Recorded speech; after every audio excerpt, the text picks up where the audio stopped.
हाँ जी, तो अपन पढ़ रहे थे कैलकुलेशन ऑफ गुडविल। मेथड्स हमने पढ़ी कौन कौन सी, उसमें जो पहली मेथड थी वो थी औसत लाभ विधि। क्या थी? औसत लाभ विधि। इसमें हम ए पढ़ेंगे सबसे पहले, वर्षों की क्रय विधि।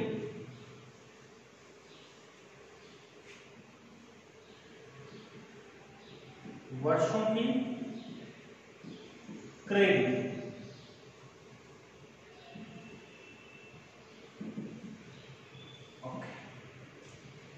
देखो जी, सबसे पहली बात तो हम ये कहें कि इस विधि में सबसे पहली स्टेप तो यही है, इस विधि में पहली स्टेप तो यही है कि हम औसत लाभ निकालेंगे। लेकिन जो औसत लाभ होगा, इस चीज का हम ध्यान रखें कि जो औसत लाभ होगा ना, हमेशा औसत लाभ होगा शुद्ध औसत लाभ।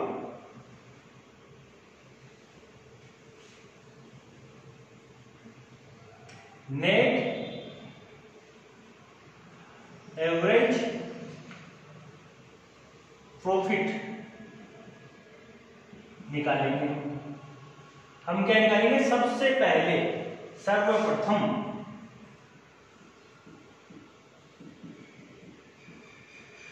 नेट एवरेज प्रॉफिट याद करेंगे।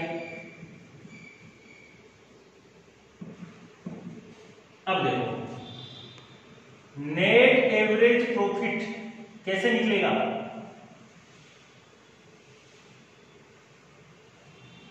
प्रॉफिट कैसे निकलेगा मालूम है? नेट एवरेज प्रॉफिट कैसे निकलेगा कि जो भी ईयर है, जैसे कोई फर्म है, उसने 2 लाख रुपए 2019-20 में कमाए, ये प्रॉफिट है उसका। लेकिन उसमें क्या है, 10,000 रुपए, 10,000 रुपए का लाभ ऐसा शामिल है जो उस फर्म ने नहीं कमाया था। ठीक है, ये कौन की फर्म की क्रियाओं से नहीं हुआ था, वो हुआ अदर एक्टिविटीज से। ठीक है, जैसे फर्म ने कोई इन्वेस्टमेंट कर रखा था, अब इन्वेस्टमेंट कर रखा था तो 10,000 उसमें ब्याज आ गया था, रिटर्न आ गया था 10,000 रुपए। अब वो 10,000 रुपए 2 लाख में अगर शामिल है तो जाहिर सा एक चीज देखो, फर्म ने जो काम किया, उससे 1,90 तो कमाई उसने, 2 लाख थोड़ी कमाई, 10,000 तो इन्वेस्टमेंट से रिटर्न आया। तो जो इन्वेस्टमेंट था वो फर्म की कार्यवाही नहीं थी, फर्म का एक विनियोग था, इस वजह से वो चीजें शामिल नहीं होती। तो होगा क्या, हम क्या करेंगे, जो भी प्रॉफिट्स है उसमें से कुछ चीजें माइनस करेंगे, कुछ चीजें हम ऐड करेंगे, अगर क्वेश्चन में वो चीज दे रखी है तो। ठीक है, अबनॉर्मल लॉस,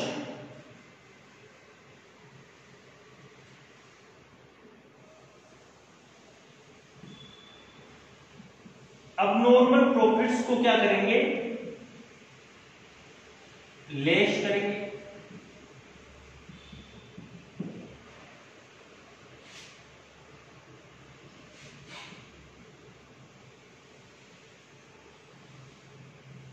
अबनॉर्मल लॉसेज को ऐड करेंगे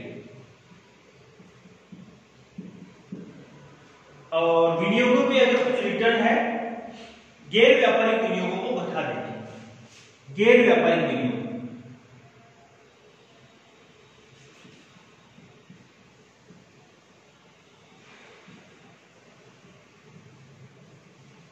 गैर व्यापारिक विनियोग, नॉन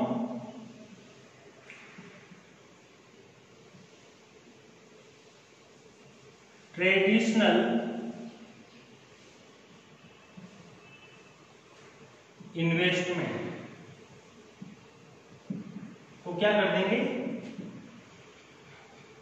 विनियोग पर प्राप्त विनियोग की आय को घटा देंगे।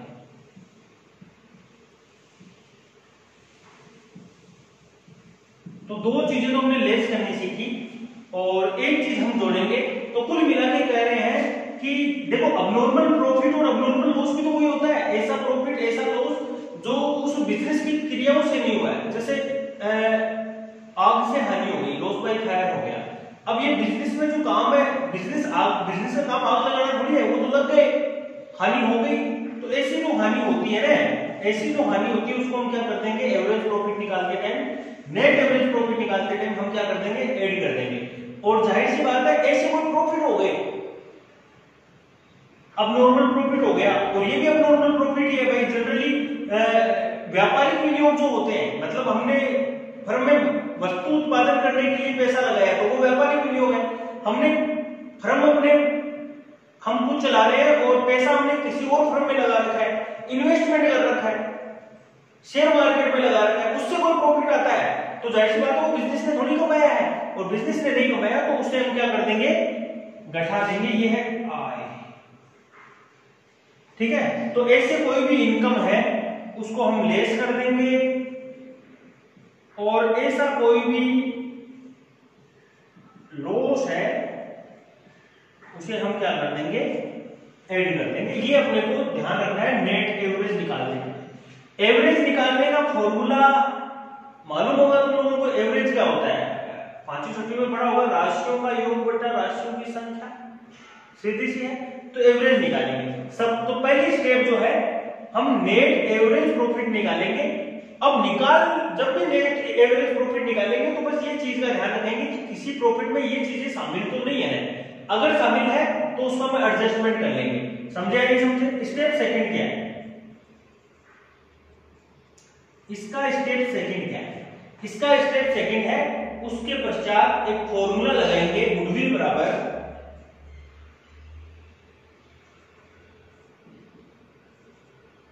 हिंदी में लिख देता हूं, ख्याति बराबर नेट एवरेज प्रॉफिट शुद्ध औसत लाभ गुणा वर्षों की संख्या, क्रय वर्षों की संख्या,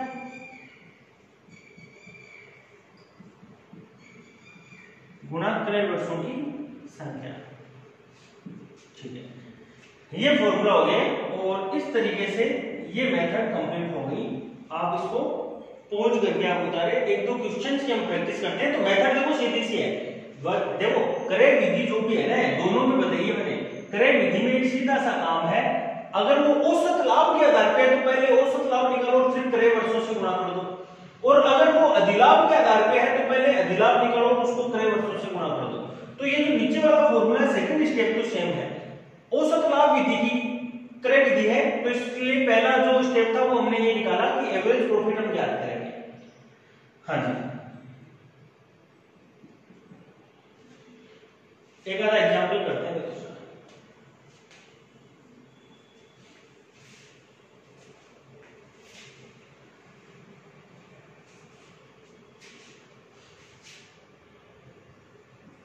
एग्जाम्पल करते हैं, एग्जाम्पल इसमें दे रखा है, जैसे कि इसने कहा कि ए व ब एक फर्म में साझेदार है, 1 अप्रैल 2019 को सेल को प्रवेश दिया। देखो जैसे जैसे आपके पास बुक होगी या नहीं होगी पता नहीं, ए और बी एक फर्म में साझेदार है, बस 1 अप्रैल 2019 को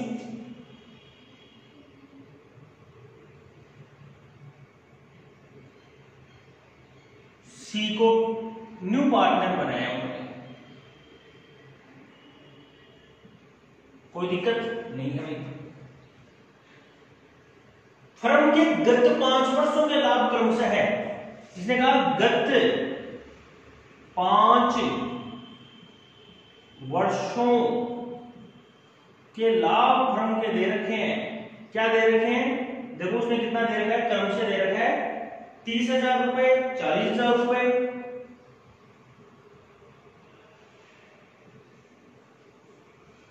इसके कोष्टक में उसने कहा है कि ये हानि हुई थी उस साल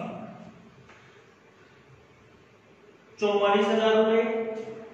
थोड़ा सा छोटा कर लेते हैं इस क्वेश्चन को, गत 3 ही दे रखे हैं सब कुछ, ये 3 वर्ष दे रखे हैं उसने।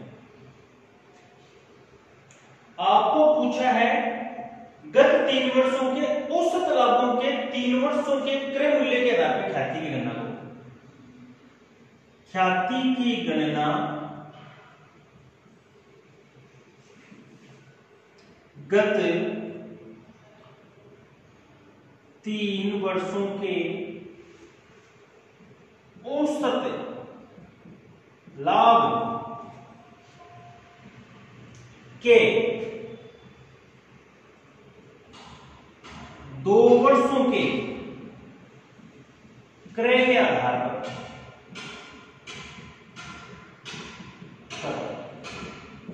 ये उसने पूछा है। अब देखो सबसे पहले तो मेथड कैसे पहचानेंगे भाई, साफ साफ लिखा है ये तो ऊपर जो, वैसे कोई मुझे बता सकता है ए और बी का उसने अनुपात लिख दे रखा, तो ये अनुपात कितना होगा? अरे भाई 1:1 होगा नहीं होगा?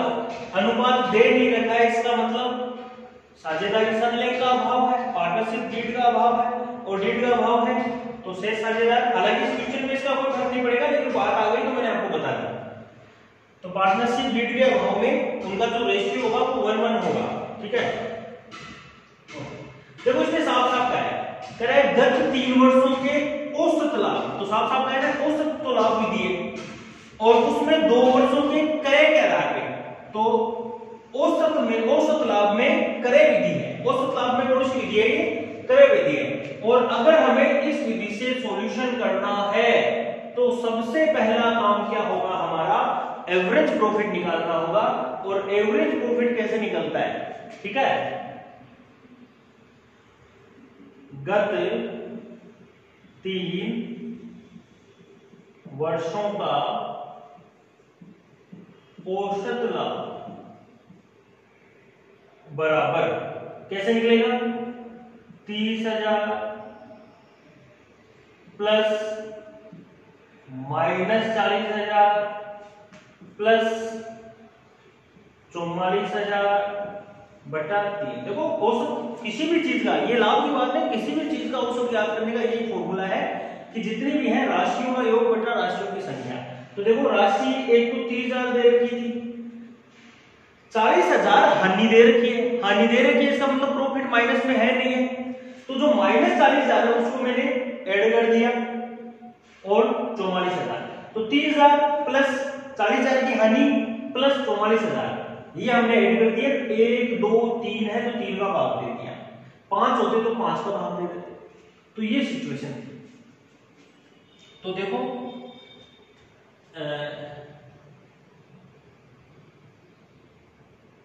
कितना हो गया ये? -10,000, ये 34,000 रुपए हो गए बटा 3, ठीक है। इस तरीके से आया, इसको कैलकुलेट करोगे तो ये पॉइंट्स में चला जाएगा भाई,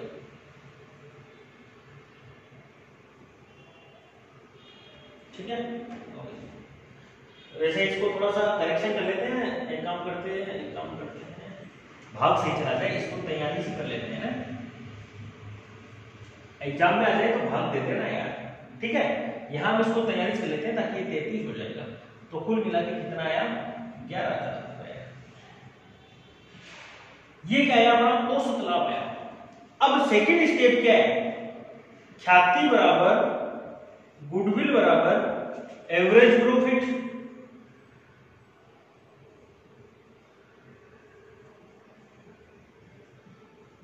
या फिर नेट एवरेज प्रॉफिट। ये नेट ही है क्योंकि देखो सिर्फ लाभ दिया हुआ है और कोई सूचना नहीं है, तो जो लाभ है वो नेट ही मानेंगे हम लोग, ठीक है। शुद्ध लाभ गुणा नंबर ऑफ परचेज ईयर,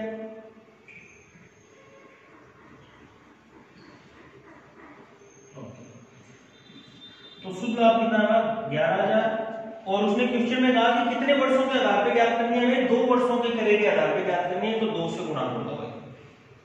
कुल मिला के कितना हुआ? 22,000, ठीक है। इसको नेट लिख लो आप, जो भी, ओके। हाँ जी, तो गत 3 वर्षों का ये हो गया शुद्ध औसत लाभ, और इस तरीके से होगा। समझ में आया? एक क्वेश्चन और करते हैं इसका, एक क्वेश्चन और करते हैं, इसको उतारे, एक क्वेश्चन और करते हैं ताकि मामला क्लियर हो जाए।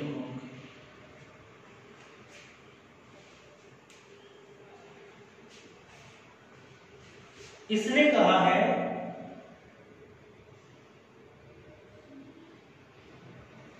फर्म की ख्याति का मूल्यांकन पिछले 3 वर्षों के औसत लाभों के 2 वर्षों के क्रय के आधार पर ज्ञात करो। इसने कहा है, क्वेश्चन ये है कि फर्म की ख्याति का मूल्यांकन।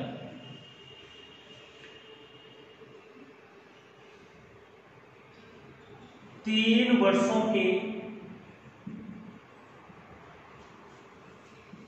औसत लाभ के 2 वर्षों के क्रय के आधार पर क्या होगा?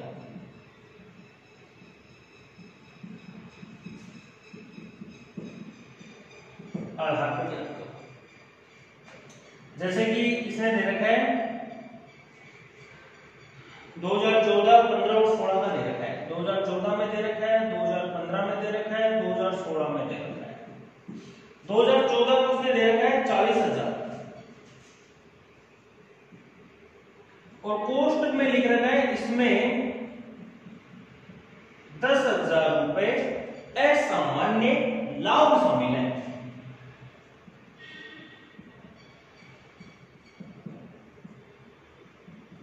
लाभ शामिल है।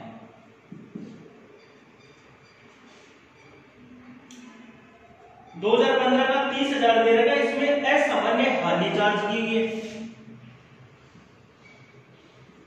इसमें 5,000 रुपए असामान्य हानि शामिल है या चार्ज की गई है। 2016 का 33,000 दे रखा है, इसमें 8,000 रुपए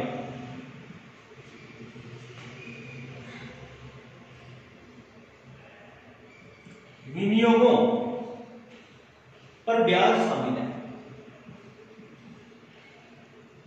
पर ब्याज शामिल है, ये क्वेश्चन दे रखा है। ठीक है, तो इसका आपको क्या करना है? 3 वर्षों के औसत लाभ के आधार पे 2 वर्षों के क्रय के आधार पे गणना करनी है। तो सबसे पहले तो देखो इसका सॉल्यूशन में सीधा सा यही सॉल्यूशन है इसका। सबसे पहले तो हम क्या करेंगे? शुद्ध औसत लाभ ज्ञात करेंगे। करेंगे नहीं करेंगे? और करने का तरीका क्या होगा? करने का तरीका तो 3 साल है तो तीनों को हम टोटल करेंगे। जैसे ये 40 है तो 40 को हम टोटल करेंगे, लेकिन इनका एडजस्टमेंट करके। तो इस 40 में 10,000 असामान्य लाभ शामिल है। तो जो असामान्य लाभ है, अब नॉर्मल प्रॉफिट है, उसको हम क्या कर देंगे? लेस कर देंगे।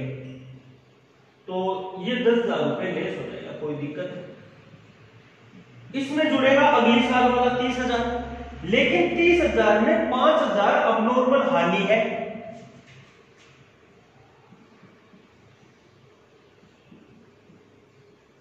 तो 30,000 तो था और अब नॉर्मल हानि है तो जाएगी, तो 35 जुड़ेगा ना, तो 35 ही जोड़ेंगे। इसमें 33,000 है, 33,000 में 8,000 विनियोगों पर ब्याज शामिल है। विनियोगों पर ब्याज प्राप्त हुआ है 8,000 रुपए, मतलब लाभ था, ये हमें क्या कर देंगे? माइनस कर देंगे।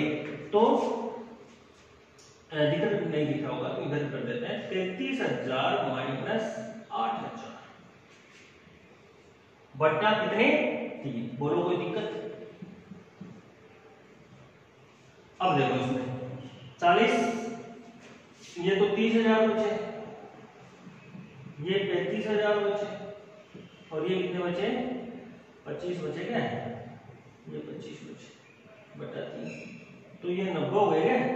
90 में 3 का भाग लगा, 30,000 रुपए हो गए एवरेज प्रॉफिट। अब आपको क्या पूछा? 2 वर्षों के क्रय के आधार पर गुडविल पूछी है, तो गुडविल क्या हो जाएगी? गुडविल बराबर नेट एवरेज प्रॉफिट गुणा परचेज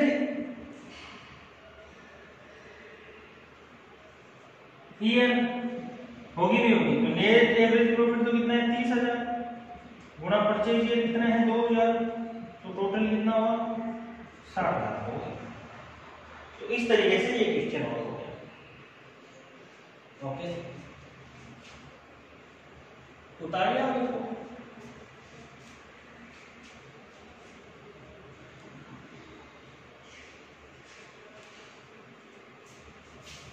अब इसके बाद में सेकंड मेथड, इसकी सेकंड भारी दोषित लाभ विधि,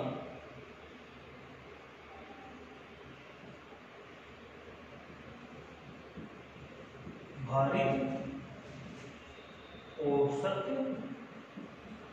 लाभ विधि। नाम से समझना है, इसमें हम वेट दे देंगे, हम क्या करेंगे, क्रम दे देंगे, भार दे देंगे इनको, ठीक है, हम क्या करेंगे, भार दे देंगे इनको।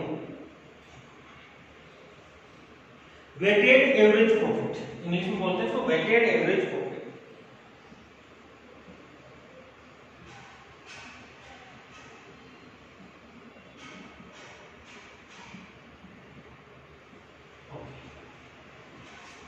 तो इसको पढ़ने का तरीका यही है।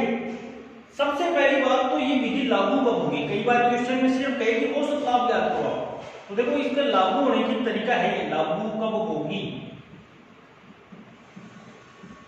हालांकि कई बार पूछ ले थ्योरी में, बाकी क्वेश्चन में तो न्यूमेरिकल में तो जनरली साफ साफ कहा होता है कैसे लागू होती है। कब लागू होगी, अगर कोई संस्था ऐसी है जिसके लाभ निरंतर बढ़ रहे हैं, यदि फर्म के लाभ निरंतर बढ़ रहे हैं तो ये विधि लागू होती है। जैसे फर्म ने 2015 में कमाया 15,000, 16 में कमाया 17,000, 2017 में कमाया 25,000, 18 में कमाया 35,000, तो देखो लाभ जो है वो क्रम से बढ़ रहे हैं, कम नहीं हो रहे किसी भी कंडीशन में, समझ रहे हो। तो ऐसी संस्था अगर है और उसके औसत लाभ विधि से ज्ञात कर रहे हैं तो वहां भारित औसत लाभ विधि लागू हो सकती है। अब इस विधि को कैलकुलेट करने का तरीका क्या है, इस विधि को कैलकुलेट करने का तरीका यह है कि सबसे पहले हम एक एनालिसिस टेबल बनाएंगे। एनालिसिस टेबल में क्या होगा, ईयर होगा,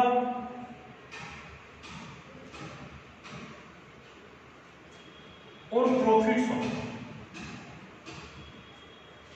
प्रॉफिट्स कैसे होंगे, शुद्ध प्रॉफिट होंगे। अगर कोई वो घटाया हुआ जोड़ा हुआ है तो वो कम हो जाएगा, है ना। वो अब नॉर्मल लॉसेज और नॉर्मल प्रॉफिट अगर ऐसा कुछ है तो वो कम ज्यादा हो जाएगा।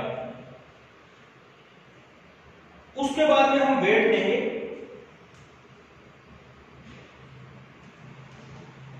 अगर ये पहला कॉलम है तो ये दूसरा हो जाएगा, ये तीसरा हो जाएगा, और चौथा कॉलम जो है वो डिपेंड करे, वो बनेगा प्रोडक्ट का। चौथा कॉलम प्रोडक्ट होगा किसका, दूसरे का और तीसरे का कॉलम, समझे। ये टेबल बनेगी, ये कॉलम और ये कॉलम क्वेश्चन पे दिया हुआ, ये वेट हम देंगे, वेट देने का मतलब हम क्रम संख्या दे देंगे, 1 2 3 4 5 6 7 8 जितनी है क्रम संख्या दे देंगे, उसके बाद में प्रोडक्ट कर लेंगे, ठीक है। और उसके बाद में हम टोटल ज्ञात करेंगे। टोटल किसका होगा, वेट का और किसका, प्रोडक्ट का, टोटल निकल के आएगा। उसके बाद में फॉर्मूला लगाएंगे, total of product upon total of, उसके बाद में फॉर्मूला लगेगा गुडविल बराबर, स्टेप सेकंड ये होगी कि फॉर्मूला लगेगा गुडविल बराबर total of product upon total of weight, total of product upon total of weight, ये फॉर्मूला होगा। बस इसी तरीके से भारित औसत लाभ विधि हो जाएगी। एक क्वेश्चन हम करते हैं, ये तो आप फॉर्मेट उतारे आप, ठीक है, लागू कब होगी वो भी बता दिया। अगर कोई फर्म के लाभ निरंतर बढ़ रहे हैं, कम नहीं हो रहे, ठीक है, हानि होने का सवाल ही नहीं है, कर्म से हो रहा है सब कुछ काम, ठीक है। पहले साल 10,000 है तो अगले साल 10 से 1 रुपया ज्यादा है लेकिन ज्यादा हो रहा है, तब ये विधि लागू होती है। दूसरी बात करने का तरीका, तो पहले एक टेबल बनाएंगे, टेबल में 2 कॉलम हमें दिए हुए होंगे, तीसरा और चौथा कॉलम हम खुद निकालेंगे, इसी में आ जाएगा। उसके बाद में फॉर्मूला हो जाएगा कि गुडविल, इसमें इसका भाग देंगे तो ऑटोमेटिक गुडविल आ जाएगी, और वो गुडविल कैसी होगी, भारित औसत लाभ विधि से निकाली गई गुडविल होगी, ठीक है। एक एग्जांपल हम करते हैं, इसने दिया होगा किसी फर्म के गत 4 वर्षों के लाभ निम्न प्रकार से हैं। देखो इसने, इसको मिटा दूंगा मैंने, टेबल कहां का है दोबारा नहीं करना पड़ेगा। ये एग्जांपल है, किसी फर्म के गत 4 वर्षों के लाभ निम्न है, और इसने दिया है 2008, 9, 10, 11। 2008 का तो उसने दिया है 40,000, 2009 का उसने दिया है 50,000, 2010 का उसने दिया है 58,000, और 2011 का उसने दिया है 63,000।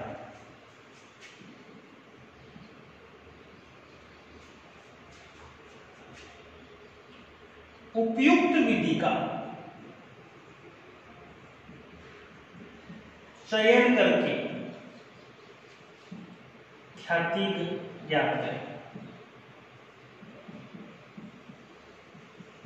लॉजिस्ट ने विधि का नाम भी नहीं दिया, इसने तो इतना कहा है कि उपयुक्त विधि। उपयुक्त होती है जो ठीक विधि लगे आपको, उसके अनुसार, इसके अकॉर्डिंग ठीक लगे।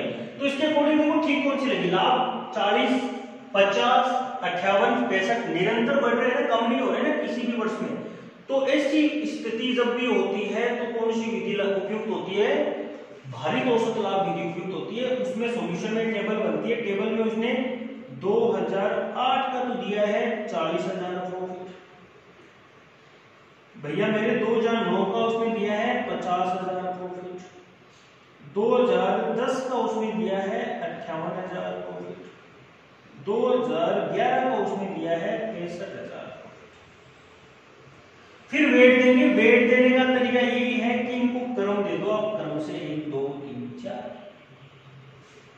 फिर प्रोडक्ट करो। प्रोडक्ट क्या होगा? इसका और इसका होगा। तो 40 को 1 से गुणा किया 40,000, 50 को 2 से गुणा किया 1 लाख, 58 को 3 से गुणा किया तो 8 × 24, 1,64,000, और 65 को 4 से गुणा किया तो 2,60,000। ठीक है, ये आ गया। उसके बाद में हमें क्या करना है? टोटल करना है। ये 64 नहीं होगा, 74 होगा भाई,